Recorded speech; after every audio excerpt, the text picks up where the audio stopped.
దయ్యం 18వ భాగం. తెల్లవారుజాము కోడి కూసే వేళ కైరా, హీరా మరియు అస్థిపంజరం మావయ్య షికారుకు వెళ్లారు. ఒక అడవి దగ్గర ఆగారు. ఆ అడవికి ఆనుకొని ఒక చిన్న గ్రామం కూడా ఉంది. తిండిబోతు దయ్యం అడవిలో ఒక చెట్టు పైన కూర్చొని ఆ చెట్టుకి ఉన్న పండ్ల వైపు చూసింది. ఆ పండ్లు ఎంతో అందంగా యాపిల్ కంటే ఎర్రగా ఉన్నాయి. వాటిని చూడగానే కైరాకి నోరూరి ఆ పండుని కోసుకొని ఆ మాంతం నోట్లో వేసుకుంది.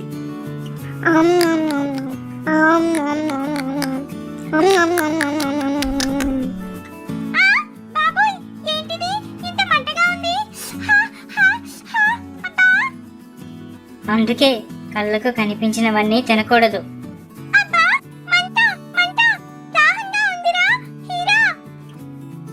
అక్క, అటు చూడు, అక్కడ ఒక చెరువు కనిపిస్తుంది.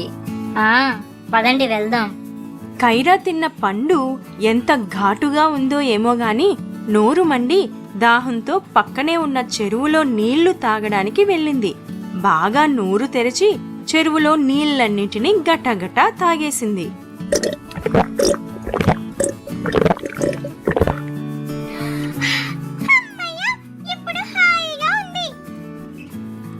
ఏమే కైరా, ఆ పండంత ఘాటుగా ఉందా?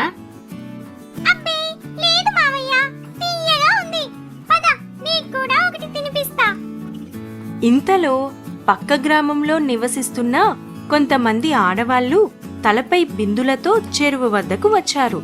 అక్కడ చెరువులో నీళ్లు లేకపోవడం చూసి బిందెలు అక్కడే పడేసి కేకలు వేస్తూ పరుగు పరుగున గ్రామంలోకి వెళ్లారు.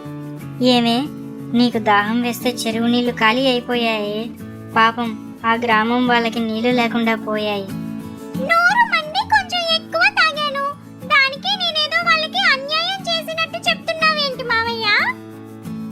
వాళ్ళు అలా మాట్లాడుకుంటూ ఉండగా ఆ ఊరి పెద్దలు నలుగురు అక్కడికి వచ్చారు. ఇదెక్కడి న్యాయం? తినడానికి తిండి లేక అలమటిస్తూ నీళ్లతో కడుపు నింపుకుంటున్నాం. ఇప్పుడింక ఈ చెరువు కూడా ఎండిపోయింది. ఇక మన పేగులు మాడి చావాల్సిందే. అయ్యో దేవుడా! ఊరుకో పెద్దాయనా, నేను ఆనాడే చెప్పాను, పంట పొలాలకు నీరు లేకుండా ఇక్కడ మంచినీటినంతటినీ ఆ ఫ్యాక్టరీ వాళ్ళు తరలిస్తున్నారు. నీరు లేక పొలాలు ఎండిపోయి పంట చేతికి రాలేదు. బావులు తవ్వినా నీరు పడటం లేదు. ఉన్న ఈ ఒక్క చెరువు కూడా ఇంకిపోయింది. దీనంతటికి కారణం ఆ మంచినీళ్లు బాటిళ్లు తయారు చేసే ఆ ఫ్యాక్టరీనే. ఇది మన ఊరి సమస్య. మనందరం కలిసి పోరాడాలి, లేదంటే మన ఊరే మనకి కాకుండా పోతుంది. అవును, వెళ్దాం పదండి. కైరా, హీరా, అస్థిపంజరం మావయ్య అక్కడే ఉండి వారి మాటలను విన్నారు. ఆ ఊరి సంగతి తెలియక కైరా చెరువులో నీళ్లన్నిటినీ తాగేసింది. తనకి తెలియకుండానే తను కూడా వాళ్లకి నష్టం కలిగించిందని బాధపడి ఆ ఊరి వారికి సహాయం చేయాలని నిశ్చయించుకుంది. హీరా ఇంకా అస్థిపంజరం మామయ్యతో కలిసి ఆ ఫ్యాక్టరీ సంగతి తెలుసుకోవాలని వెళ్ళింది.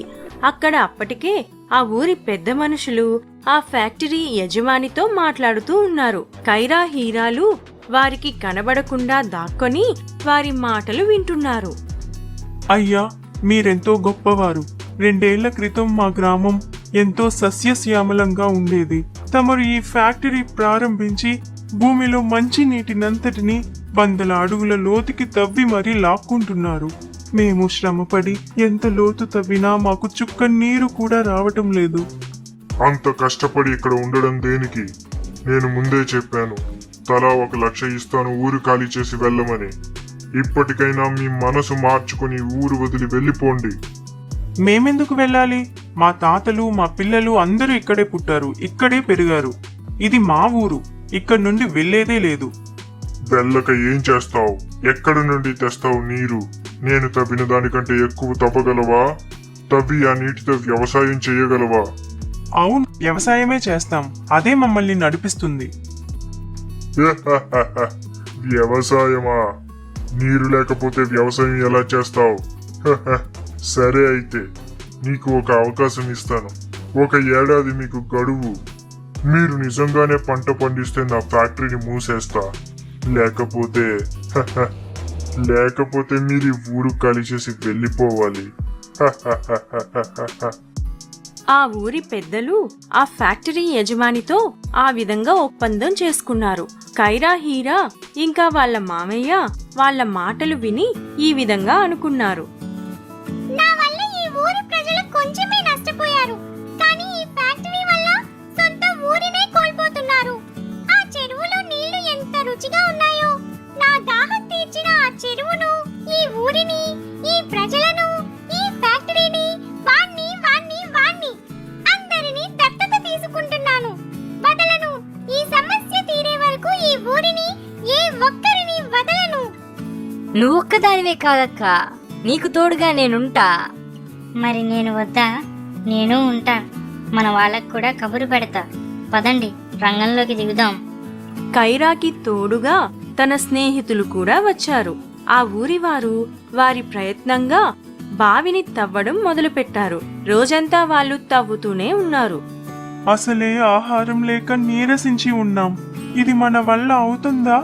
ఈ బావి తవ్వడానికి ఎన్ని రోజులు పడుతుందో, తవ్వినా నీరు పడుతుందని నాకు నమ్మకం లేదు. అలా నిరాశ పడకు పెద్దాయనా. మన ఊరిని మనం ఎలా అయినా కాపాడుకుందాం. ఈ రోజుకి చాలు. పదండి, అందరూ ఇంటికి వెళ్దాం.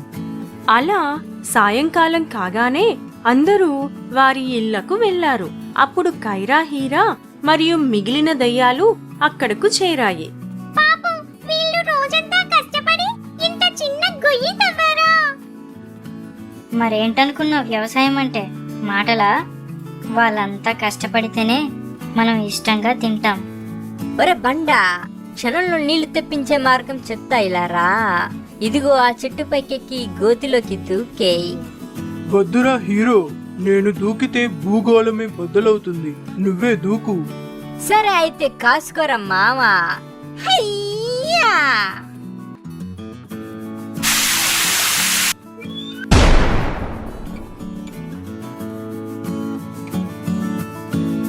ఒరే ఒరే ఒరే, నా మీద పడతావేంటిరా? నువ్వు నా పైన ల్యాండ్ అయితే ఎముకలే గుచ్చుకుంటాయి.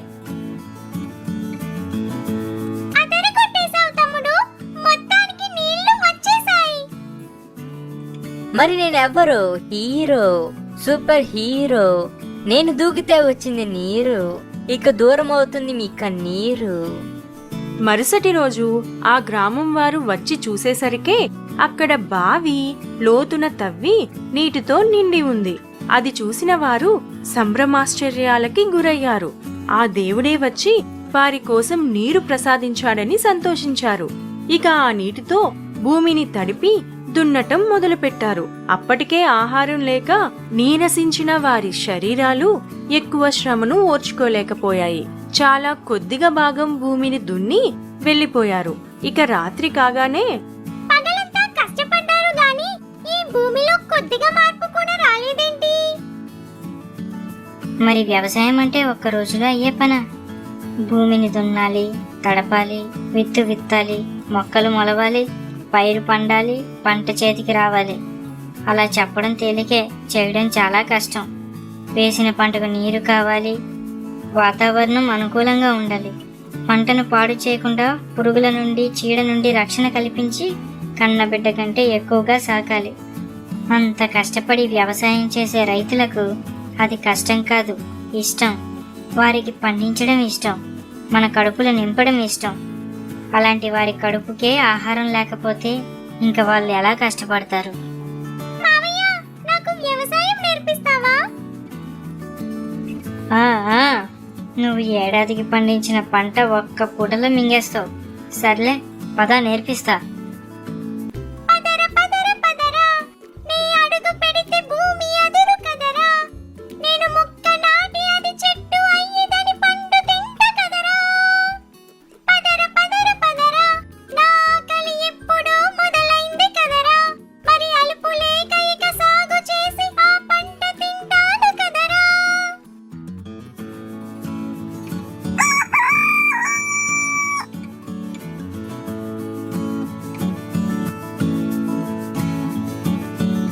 ఇదెక్కడి వింత? మనం సగం కూడా దున్నలేదు, అయినా భూమి పూర్తిగా దున్నబడి ఉంది. విత్తనాలు కొంత భాగంలో వేశాం, కానీ పొలమంతా మొలకలొచ్చాయి. ఇప్పుడిక నాట్లు కూడా వేశారు. నీరు పోసే పని కూడా మనం చెయ్యక్కరలేదనుకుంటా. అది కూడా ఆ భగవంతుడే చూసుకుంటాడు. జరుగుతున్నవన్నీ చూసి ప్రజలందరూ సంతోషంగా ఉన్నారు. అసలు బావిలో నీరు పడటం, భూమిని సేద్యపరచటం ఇవన్నీ కుదరని పనులని భావించిన ఆ నీళ్లను అమ్ముకునే ఫ్యాక్టరీ యజమాని అక్కడ జరుగుతున్న సంగతులను చూసి కంగారు పడ్డాడు. నిజంగా పంట చేతికి వస్తే తన ఫ్యాక్టరీ మూత పడుతుందని భయపడ్డాడు. ఈ ఊరి వాళ్ళు గట్టి వాళ్ళలో ఉన్నారు. ఎలా అయినా పంటను పాడు చేసి వాళ్ళని ఊరి నుండి తరిమి కొట్టాలి. కొన్ని నెలలు గడిచిన తరువాత కోత సమయానికి ముందు అక్కడ పంట చేను మొత్తాన్ని తగలబెట్టించమని కొందరు రౌడీలను ఏర్పాటు చేశాడు. ఒకరోజు రాత్రి ఊరి వారందరూ నిద్రపోతున్న సమయంలో 2 రౌడీలు చేనుకి నిప్పంటించడానికి వచ్చారు. ఒరే, అగ్గిపెట్టి తీసి కర్రకు నిప్పంటించరా. సరే.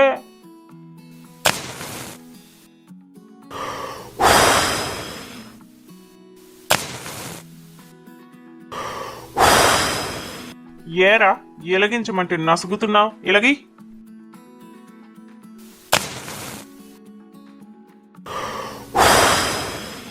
ఏట్రా ఈ అగ్గిపుల్ల ఎలగట్లేదు? ఎవరమ్మా నువ్వు? మాకు సాయం చేయడానికి వచ్చావా? ఎలిగించమ్మా, ఎలిగించు.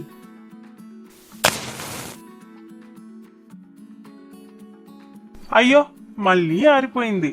ఎవరో తల్లి తెల్లగా మెరిసిపోతుంది. ఇంకోసారి ఎలిగించమ్మా.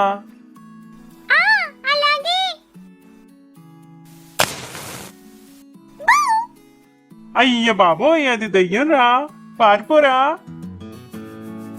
దయ్యాల దెబ్బకి ఆ రౌడీలిద్దరూ పారిపోయారు.